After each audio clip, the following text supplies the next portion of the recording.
European summer continues for the FIA World Touring Car Championship. We're just outside the Hungarian capital, Budapest, at the home of the Formula One Grand Prix, the Hungaroring. And in bright sunshine, returning to a happy hunting ground for Chevrolet. Winners in last year's races, Alain Menu and Yvan Muller.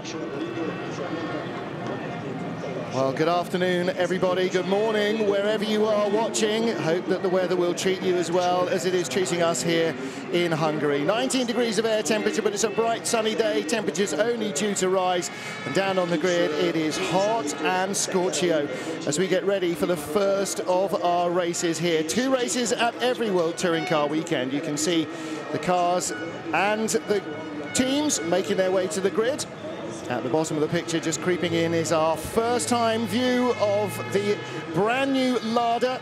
James Thompson back with the Lada team as they make the car's debut in World Touring Car action. Hello, everybody. I'm Martin Haven. Alongside me, double British Touring Car champion, just got promoted, Matt Neal. Good afternoon, Matt. Hello, Martin. Well, listen, we're on the top of the grandstands here, facing the pit straight, and it is almost like a Formula One crowd. There's a massive crowd of people on hand here in the Hungaroring, and they've all come to see, really, one man, Norbert Michelis, who's one of the country's biggest sporting stars. He was the Sports Personality of the Year last year in Hungary, and for all the people that are on the grid, there's 10 times as many in the grandstands waiting to see their hero take to the track. So that's a huge support for him, but it brings a degree of pressure as well to perform.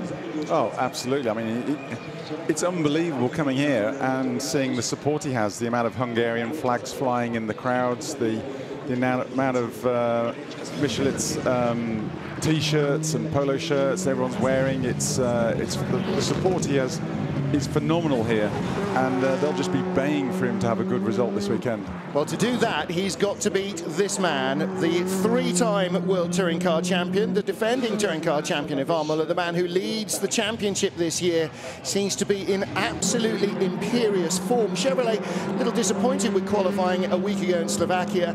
No such problems here, and they are 1, 2, 3 on the grid, and unsurprisingly, it's a little bit like putting money on Sebastian Vettel last year. That's the man you need to put your money on. He is producing the goods, isn't he? And that makes life tough for everybody, and especially if you're one of the other 2 Chevrolet drivers, Rob Huff, who starts alongside him in second, and Alain Menu, who starts behind him in third.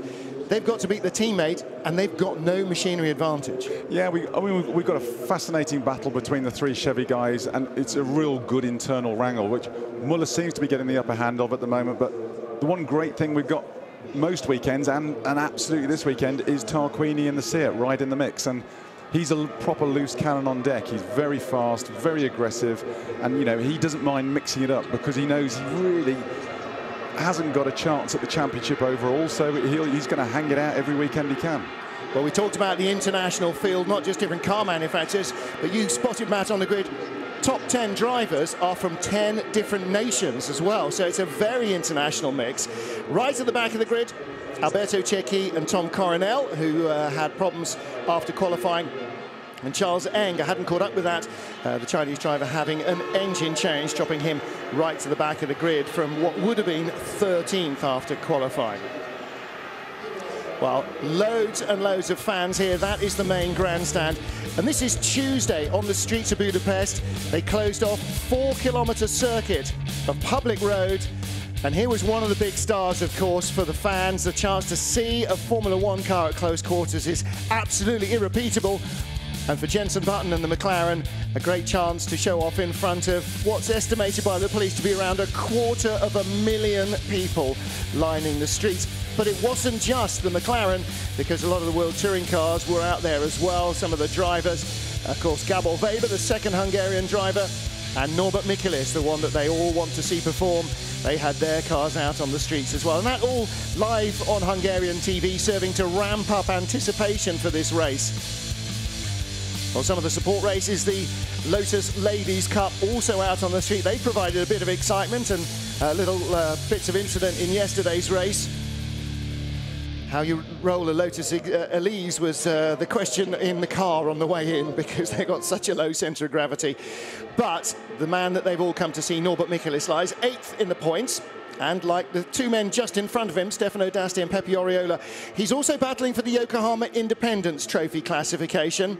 And Norbert is currently lying 3rd in those standings behind Oriola and D'Asti. But of course, for him here, Matt, there's only one thing, and that is trying to win a race in Hungary. And if he can manage to do that, then the crowd may not be going home all night long. The party will be long and raucous if it hasn't already started. So they're all learning hard. Looking here at Franz Engsler's BMW on the grid, and again, we watched qualifying footage again this morning.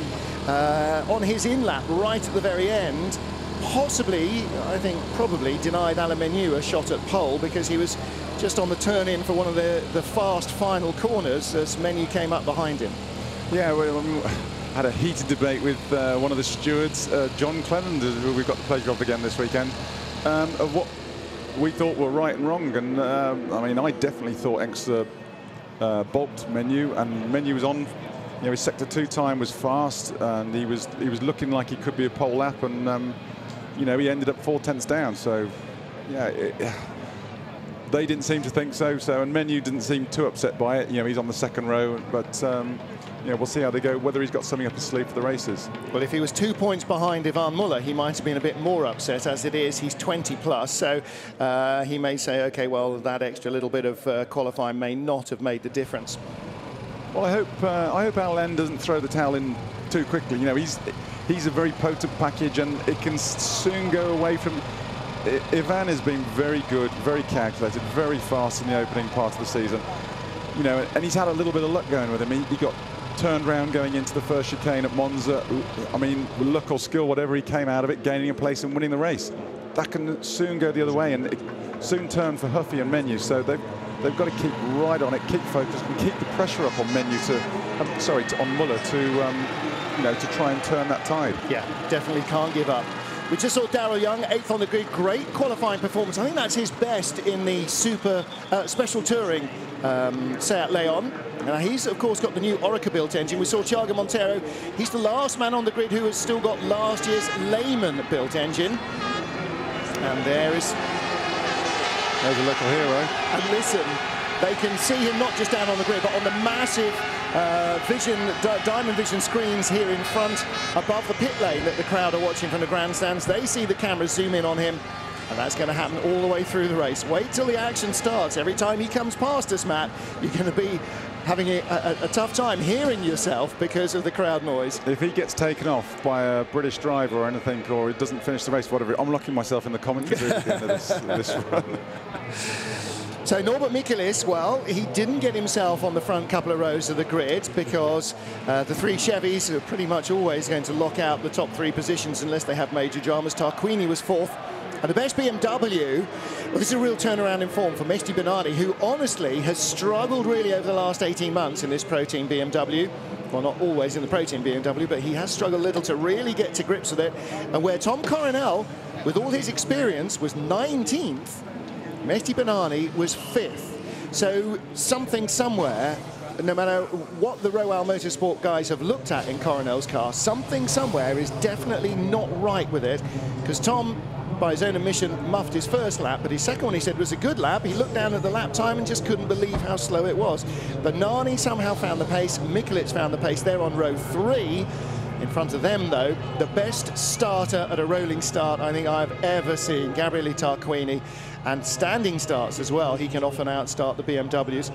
And he is going to be the thorn in the side of Chevrolet, isn't he? He is the man, as he said after qualifying, I'm not playing for the championship now. I just want to win races.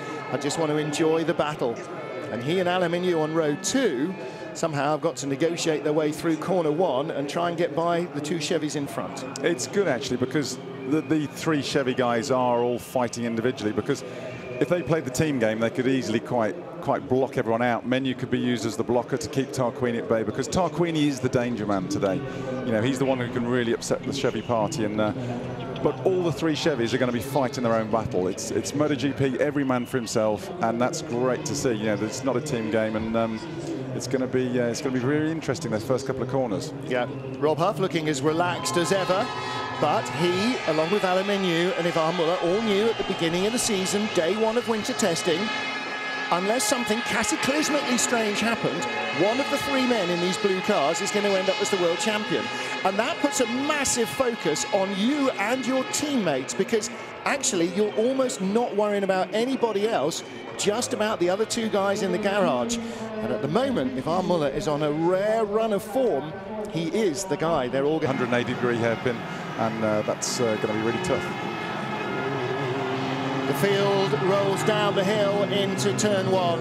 The green flag lap leading us round to the rolling start of round 9 of the FIA World Touring Car Championship here at the fabulously sunny Hungaroring. And behind the leading car is world champion Ivan Muller. The blue, white and red, the tricolour of France on the roof of his car. We ride on board in second place with Rob Huff, and that's not a view he will want of Muller disappearing out of corner 2. Turn 1's always a bit of a focus, but turn 2 almost seems to create more incidents and accidents in almost any race you see here, and certainly that was the case yesterday in AutoGP. So we ought to be very cautious about calling anybody's successful moves in turn 1, because it could all go wrong for them right behind. Well, turn 1, if you can hang on around the outside, then you've got the inside for 2. It's literally, they're mirrors of each other. But as soon as you exit 2, you've got a big fast run. So exit is absolutely critical out of there, and they know if you lose place out of there, then you've got the next guy on you from behind, because it all bottlenecks up into 4 and 5. So it's going to get very busy up there. On board with James Nash, Alex McDowell's Bamboo Engineering Chevrolet Cruze in front of him. Different colour, but same car as the factory drivers have got, but they're racing in the Yokohama Independence Trophy. Tom Chilton's girlfriend, Elle. Oh, Ben Constangier is down in the garage. What a surprise. Hiding out of the sun and waiting to see what happens in the race. James Thompson there in the Lada Granta. We will see that again in Portimao, and the reason they're not coming to Salzburg in a couple of weeks but going to Portimao at the end of the month is so that they can go away, learn what they've learned here, and have 3 or 4 weeks to further develop the car. As Viktor Shapovalov raced with Lada in the Russian Bears team early in their in the Lada Priora early in their World Touring Car campaign, and he's now overseeing the project. So Martin, they've got a Lada Cup here this weekend as well, haven't they? And are they anything to do with that, running that, or is that part of the Hungarian thing? No, that's a Russian championship, so it's got a lot of Russian drivers in it. James Thompson actually was out in free practice, getting some extra laps in, but didn't do the race.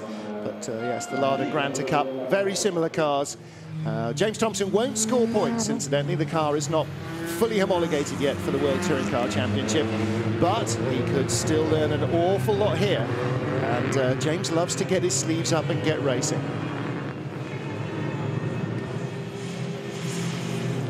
Two by two they came, not to the arc, but towards the starting line here in Hungary. On board with Gabriele Tarquini as Ivan Muller and Rob Huff get very close to each other through the penultimate corner. We're ready for the rolling start, round 9 of the FIA World Touring Car Championship. 5th race weekend, Budapest in Hungary. Muller on the left of your picture has the driver's inside line to the first corner. That's the dirty part of the track. Huff, if he gets a good start, could outbrake him on the clean side on driver's left. Red lights are on, they are just about in formation. It's very messy at the back, but away they go. And Muller has got to make a great start here. Huff is alongside him. Benani on the left, trying to go by Muller. Benani and Montero coming down inside Muller. Michaelis has made a good start. Tarquini's on the outside. Michaelis turned sideways in the first corner. It's repeated last year. Tarquini's off, Young is off, and Muller and Huff, and Benani second. Gets by Rob Huff between the Chevys, and Young's race is over. He's got a broken wheel. Benani pushed out by Huff. Tarquini's slowing down as well dramatically. And through goes Menu, shoves Benani rudely out of the way, and Benani down to 4th place, bouncing off the curbs, and that leaves him vulnerable to Thiago Montero, who's going to have to go around the outside of 4. That's a brave move. After all that confusion, we've ended up with the 3 Chevys status quo at the front, but that was just 3 into 1 at the turn 1. It just wasn't going to happen, and I think they both tried to squeeze Huffy on the middle, and he just had nowhere to go. Well, the fans will be disconsolate. Mikelic shoved out. He's down to 12th position. From there, on this track, he can practically do nothing. In fact, so far back has he gone, his teammate Gabor Weber, who started down in 16th position, 17th position, is in front of him. And James Thompson up to 11th place in the Lada, behind the two black and orange Hungarian cars. But you're right, all the kerfuffle at the start only served to help Chevy, who got their little blue wedge in the middle of the road into the first corner. And of course, Captain Teflon Ivan Muller came out in front. That's the way the brakes have been rolling for him this year. Manage it. Another good move we've got on lap 1, Martin, is James Nash. And look at Coronel. Nash is up to 7th, and Chilton's right with him. No, I beg your pardon, that's not. That's Oriola. Yes, that would have been a surprise. That would have been a surprise from 20-odd on the grid. Yeah, good start from James Nash. Thompson in front of Coronel and Cherki. They are 11th and 12th and 13th. And Mikelic is starting to pull away, and here comes Coronel. Well, that Lada's got some good straight line speed, so he might struggle. Well, what it doesn't yet do is get round the corners well. Coronel's alongside, still alongside in the background, still alongside. No, he can't get by him in a straight line. Maybe that is what Coronel's problem is. Maybe it is. Now, just very quickly before we get back to the action, the new Seat engine built by Orica have also built a completely different but new 1.6 turbo engine for that Lada. And given the speed and performance of the Seat engine, I'm not surprised to see that the Lada's engine is good in a straight line. And you saw there bobble between Weber and Mikelic. That's Engsler in the garage. And meanwhile, Bernani under pressure from Montero. So we're now in 2 races. We've got the 3 Chevys out front, and then we've got everyone else right behind. On board with Mikelic, trying to get by Gabor Weber. He's going to have a lunge down into the chicane. He's shaping up. Here he comes, down the inside, and Gabor won't fight him too hard. They are, after all, teammates. And the crowd, little ripple there as he goes by on the big screens. Well, it's actually good with Bernani holding the next pack up a little, so that's going to allow Michelitz to come back into the fray. But there is a lot of metal there, isn't there? A lot of metal to get by. Of course, Norbert starting 6th here means he will be in 4th place on the race 2 grid, so he's got a chance still to try and win a race from there. It's such a shame we lost Tarquini early on, because he was going to be our one curveball to throw at the Chevy pack to sort of mix it all up a bit. Well, the Chevys are going to have to get on with it themselves, because we have got a race on our hands. In comes Tarquini. Engsler's out with bent rear suspension. Daryl Young's car is wrecked. Tom Boardman's car is off track somewhere as well. Didn't see where, but we're being told that he will stay where he is for the duration of the race. Bent rear suspension for Gabriele Tarquini as well, and that will have been on the left front of Daryl Young's car and right rear, I guess, of Tarquini's. Mikelic, I think, has probably got something awry on his car because he's making no progress. There's Tom Boardman, yes. Gosh, didn't even get to the apex of corner 1. James Nash and Alex McDowell battling for 7th and 8th. Nash is 7th and stays there, but McDowell had a good run on the exit of 1 down into 2, didn't he? And look, he's keeping up the pressure. Well, they know those cars. Bamboo know the cars well. It's a good car. It's a strong car with the Chevy Cruze, and it's a learning game for the Focus with Nash. Here we go. Let's have a look at the start again. Watch Tarquini. You can see the back of his red and white car on the outside. And Gabriele, as ever, another great start. How does he do this stuff? Makes it 3 wide. Mikelic made a good start as well. But then he got tagged from behind. Who hits the orange and black car? Nobody at that stage. They do have a lot of torque at that 1.6 engine. Mikelic got collected by Menu. Tarquini bumped off the back of Huff's car, and it was Engsler's car that broke the suspension of him and O'Young as they came together at the end of the incident. Here's Coronel's view, and here is Gabriele's. Same, Daryl O'Young had a fabulous start as well, and he was right up there. Darrell was really ready for a great race. He was very quick in free practice here. This weekend, something has really clicked. And actually, maybe it's the fact that he's driven the car 2 consecutive weekends, because as we know with Darrell, he's in a Porsche, he's in a GT car, he's in a sports car, he's in a 4-wheel drive Lamborghini Gallardo, he's in a rear-wheel drive, a front-wheel drive, and a 4-wheel drive in different weekends. It's hard to keep to grips with it. Listen to the roar now.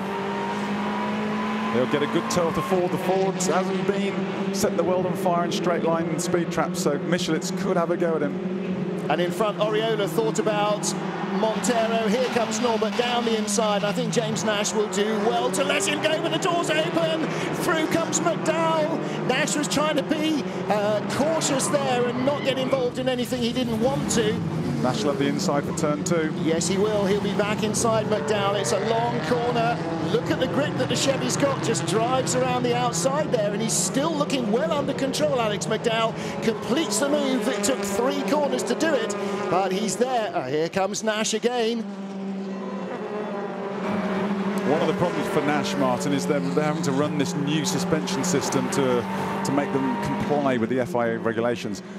And with that, they're stuck. It's been such a rush job to get it in and get it into the system since the last race that they're stuck with large cambers on it, qualifying camber, but that's going to kill the tyres for a race distance. Gabrielli watching from the garage. I don't know why they're booing him. It wasn't him that punted Norbert off. He got put it off himself. And also, actually, as we ride with James Nash, we've got the first Bamboo Engineering car of Alex McDowell in front. Right behind is the second one, Pasquale Di Sabatino, just 2 cars further back. So Pasquale, who got balked really badly in qualifying, has come a long way up the order from his grid spot as well, and he's currently riding in 11th place. Oh, that's good. Let's have a good look at the back of the leader, see what's... seeing Muller's car sliding, and he's got a real four-wheel drift going into there, so he's, there's no hanging back in team orders at the moment. And yet you can still hear the tyre scrubbing, the outside tyre scrubbing around the corner. No matter how loose they try and make the car, it's working the tyres really hard. Right, the crowd are on their feet as the leaders come by, but they're just stretching their legs ready for Norbert. Muller leads by 1.1 from Huff. Huff 0.6 ahead of Menu, and they sense the approach of Michaelis. You can hear it now, probably in the background, as they come past our commentary position. Benani still 4th, Montero 5th, Oriola 6th, and Michaelis in 7th place.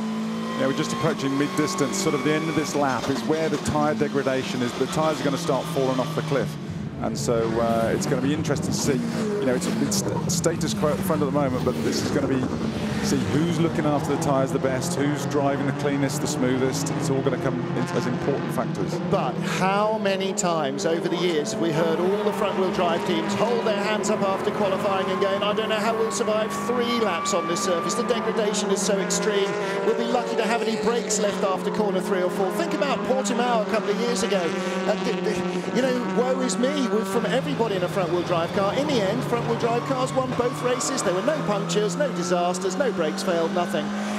It's like the Monaco Grand Prix with the Red Bull last year.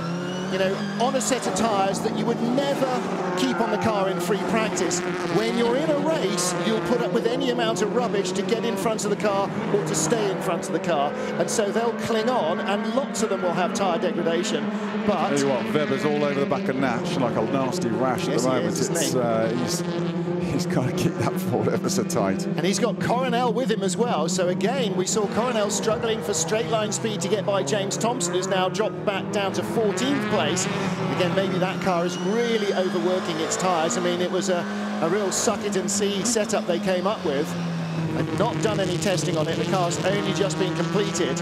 It rolled out to the workshops and onto a track for the first time on Tuesday for about half an hour at Manicourt to make sure not too much leaked. And Weber right inside Nash, little touch. Down the straight as well, Michaelis is closing up fast on Oriola. And Huff and Menu for second. Huff stays inside. Menu's got better pace and Muller's getting away.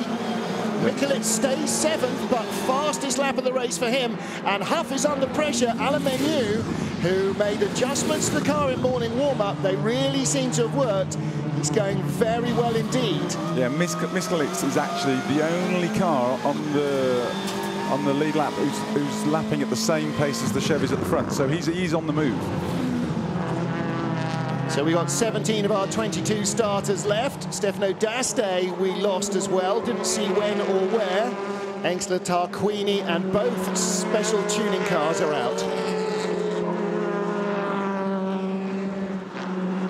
James Nash trailing a bit of lightweight rear bumper. Or in fact, it's the front bumper. They've made a new lightweight front bumper that saves 5 kilos. The rear one is a standard production part. Look at this, down the inside, Tom Coronel gets by Gabor Weber, who had just got by James Nash. So Coronel picking up 2 corners, two people from the last corner to the first corner. Well, one more place. He's 11th now. He didn't think he was going to get in the top 10 today, so and every point's valuable. Well, now, don't forget, he told us earlier on he's going to run on the most used tyres he can in the race. That was his early plan. But now... In race 1, he's saving some better ones for race 2. Well, no, he was trying to save 2 sets for next week for the Salzburg ring. Stefano D'Aste had a front puncture and came into the pits. Looking here, Thiago Montero, 5th place. Then Oriola and Mikulits, and Oriola drifting away in the middle of the corner. Norbert's got more front end on the BMW than Pepe can summon up in the Seat. We're still only at half distance, so this is going to be coming to BMW territory soon. As it looks after its tyres better. Don't look at the cars, look at the crowd. They are loving this. And Norbert had a bit of coming from behind last year as well. There is the team boss, Zoltan Zengo, on board with Norbert. Is he going to throw it to the inside? He is not. The Seat very quick in a straight line in Oriola's hands. And Thiago Montero, in fact, staying away from Pepe, even though he's got the older and what seems to be less quick Lehman engine in his white machine. Yeah, we've got 3 specs of engines in the Seat this weekend. We've got poor old Tom Boardman still in the diesel version, and then you've got the Eureka and the older spec which Montero's got, so he's doing well to hang on up there. Okay, here comes Mikulits. This is a fast run up to corner 4, little dab on the brakes, and Oriola turns in the back of the car, not liking the gripping anymore. Oriola's having to throw it at the apex now to get it to where he wants it to be, to keep the door shut. You just, you know it's going to be a matter of time before Mikulits is through. You just wanted to get on with it and move further on up. Well, the problem is there are so many corners here, Matt, as we talked about in free practice, where you need somebody to make a big error to allow you to get through. You almost have to wait the whole lap till you get to the first and second corners. Yeah, the one problem for Mikulits is that Seat 1.6, the Eureka 1.6 engine, does give phenomenal torque, and that's why Tarquini can get such a good jump on the starts. But so the punch out the corners will be very strong and sort of contradict, you know, the advantages that he's got with the BMW with traction. Well, what he's got to do is keep piling on the pressure and try and force an error out of Pepe Oriola for that 6th position. Out front still, Muller, Huff, Menu, 1, 2, 3. Menu's not given up. And we gather that James Thompson has got an engine that is starting to fluff a little bit. So he's dropping back down the order. Again, it's really day 2 of that engine program. Mikulits comes across the line and Oriola is pulling away from him in a straight line. So he's going to have to go 1 to 2 if he wants to get by. He won't make a move into corner 1. He's not close enough yet. But he's piling on the pressure. Can he force Pepe to go wide under braking? He can't yet. So time is running out. This is lap 8 of 12. Down the hill they come, and he's still pushing Oriola. Not literally, but really applying mental pressure. And, you know, this is now where Oriola, who has to have a dab of the brakes in the middle of the corner to try and avoid running out too wide, so he gets the run through corner 3 correct. This is where Oriola's got to ignore the orange and black car and just concentrate on the track. Yeah, you forget, we all forget how young Oriola is. I mean, he's only just 17, isn't he? So, yeah, he's got a phenomenal learning thing. Just a little lock-up. It's very scrabbly turning into 5. Oh, and James Thompson comes down pit road. Oh, let's have a look here. He's got Charles Eng inside him. There was no contact there. Eng having to climb the curbs to ensure there wasn't no Matt, so he doesn't go and see John Clermont afterwards. That's all right, Mary. That's no problem. Hey, there you are. Into the garage to talk to the nice man at Orica. Well, it's still running, which is a bonus. Yeah. It doesn't there in the black jacket, that's the Orica engine guy. And again, all eyes, and rightly so, because this is the battle of the race at the moment. Oriola And of course, this has extra spice because they are two of the top 3 drivers in the Yokohama Independence Trophy. Dastay's already retired, won't score in this race. So Norbert Michaelis, who was only 6 points behind Dastay when they started the day, should move up into second. But he wants to try and make sure that Oriola is behind him to try and outscore Pepe. Come on, Norbert, let's have a happy crowd. Yeah, let's have a happy crowd indeed. Chevy 1, 2, 3. As they come across the line. Ivan now 2 seconds clear from Huff and Menu. And then a long gap back, 6 seconds nearly to Mehdi Benani. 4th position though from the Moroccan driver. Kept his nose clean at the start. Got up into 2nd place into corner 2. Got biffed out of the way, luckily with no damage. And he's driven a really flawless race so far. This is going to give Benani so much confidence.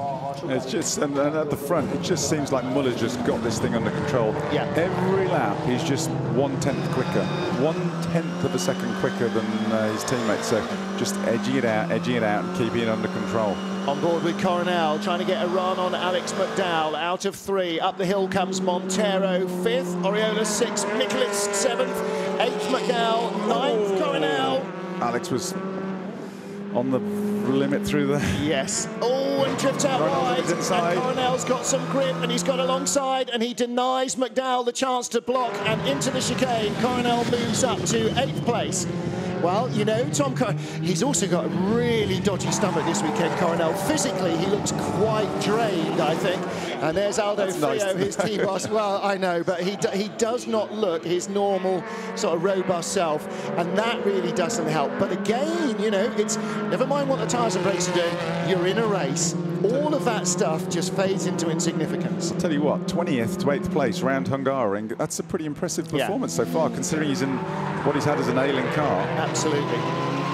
On board, Montero and Oriola in front of us as we ride with Norbert Michaelis. And if people power, like Nigel Mansell says, is worth any lap time, come on crowd, Norbert needs you now. Got nothing against Thiago or Pepe, quite happy for them to have great races, but they need a bit of a fairy tale here from Norbert. He's got a good, good run out the final corner. Yes, he's not been so close, but again, look at the torque of the Seat, just starting to pull it away. It has got some straight line squirt, hasn't it? Yeah. Now Norbert's close enough to challenge under braking. Can he make a move? But he doesn't dare damage the front of the car. It got wrecked last year in the rain that came at the beginning of race 2. Yeah, Zoltan Zengo, it's come on. You've got 2 more laps of this, 3 more laps, 10, 11 and 12. And again, Oriola's having trouble getting it stopped. Those tyres on Oriola's Seat are really going to be hurting now, so all Michelit's got to do is keep up the pressure and keep right there for when if a mistake comes.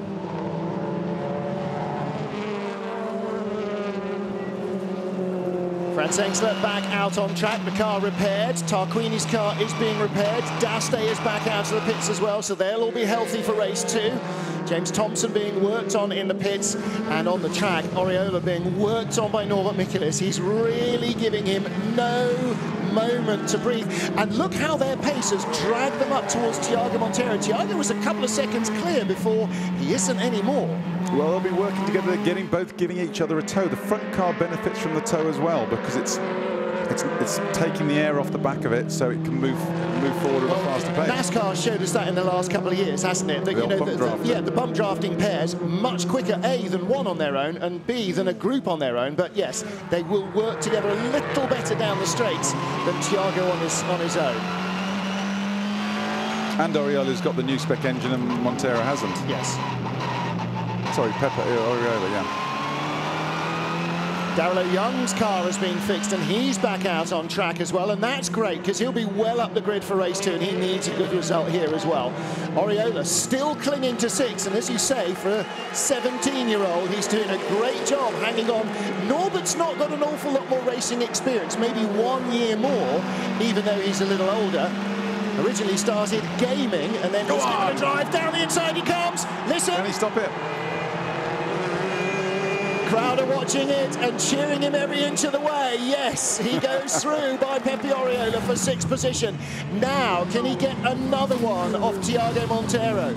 Well, Thiago hasn't got the straight line speed to protect him like Oriola had, so it could be possible on the run up to the line if he can get close to the map out of turn 13. Yeah, 2 more runs down into the first couple of corners on the end of lap 11 onto lap 12. That's it. So Thiago Monteiro in 5th position at the moment, and again for Thiago, you know, clinging on and hoping that by Portimao he might have the new engine that Oriola's got. At the moment, if he can stay in front of Norbert Michelis, he'll be a very happy man as well. But Michelis has already jumped halfway across the gap. Yeah, he's I mean, the car's very hooked up, it's very well. And where's Coronel come from? Suddenly, this is the view we had a lap ago from Michelis. Suddenly, Coronel is all over Oriola. These BMs aren't going to want this race to finish. No, I know. And again, you know, so many times you think another 2 or 3 laps, you could really have seen the balance of power start to change dramatically between front and rear wheel drive. Race distance generally is just too short for the BMWs to have enough time to counter a front-wheel drive car. Coming back down into turn 11, there's only 13 corners on the circuit, so they've got 2 180 degrees. Coronel's going inside into 12, and if you get up the inside, there's no way you can go all the way around the outside there and hang on parallel. Great move by Coronel, and Oriola in the end saw him coming, didn't fight that too much, did he? Now then, on to the last lap, the leaders, Muller, Huff and Menu. So too is Bernani, but this is the battle they're looking at. Monteiro and Michelis, and then Coronel in 7th place from 20th place on the grid. That's quite remarkable. With Norbert into corner 1, he's not close enough. Can he make a lunge in corner 2? Not going to be close enough. He needs a good run from here and then try at corner 4. The difference he's got now, Monteiro's car might not be as fast in a straight line, but in terms of experience, Thiago is a little bit more experienced than Oriola, isn't he? Well, and the other thing, there of course, and done everything. The other thing, of course, is he's not fought anybody. So he's been able to nurse his tyres as much as he possibly can while keeping the speed up, Thiago. Whereas, of course, Norbert's been working them harder, and so, of course, had Pepe Oriola. But both BMWs are close enough now. In that left uphill corner 12, if Norbert gets his nose inside Thiago there, Coronel's going to go through too, yeah. It's going to be close. And Thiago knows it. Look where he parked the car in the middle of the road into the chicane. He's not cared about going in, it's about coming out. And was there a little rub there? Was Norbert so close he helped Thiago accelerate? But they are all over him. As long as you keep the car tight. See the black smudge on Norbert's bumper as Coronel's coming up the inside. Tom, no, don't have him off. You will never leave the circuit in one piece. Norbert gets shoved down. Coronel has got the bit between his teeth. No friends here, no colleagues. It's all about moving up the order. Coronel to 6th position. If our Muller is going to win this race at a canter, 2 seconds clear of Rob Huff. Alain Menu completing an all-Chevrolet podium. Let's assume that Mehdi Bernani is going to be 4th and get back to the battle behind. 5th will be Monteiro. 6th will be Coronel. Mehdi Bernani, 4th place. Great result for Pro Team. Now a 1-car entry. Great result for Thiago as well. Fantastic drive for Coronel. Norbert Michelis, a little deflated, I think, with that. Might have had a chance to challenge Monteiro for 5th. In the end, got shuffled back to 7th by Coronel. I don't know what tyres Tom did have on the car, but by gum, he made them work for him, whatever they were. Maybe you should do that, just go around picking up everyone's old tyres, and that's the best he's gone all weekend. Yeah, absolutely. Actually, do you know what? Realistically, maybe it's the best he's felt physically. I mean, you've got a couple of things there, Martin. Well, your one Bernani 4th, his best ever finish, but Coronel 6th from the back of the grid. I think that Coronel's got to be the drive of the day so far. Definitely. And that, of course, at the Hungaroring, a track where famously you can't overtake. 100%. Well, you know, OK, only 16 cars finish the race healthy, but you've still got to get by them. Ivan's dad and girlfriend and daughter running up behind, coming down to meet the old fella in Parc Fermé. We were talking about last night, a few years ago, about the second race being reversing the whole grid. And I think that'd be a great idea to bring back. I'd love to see it. And it would mean that the championship would be really, really, really hard work to dominate.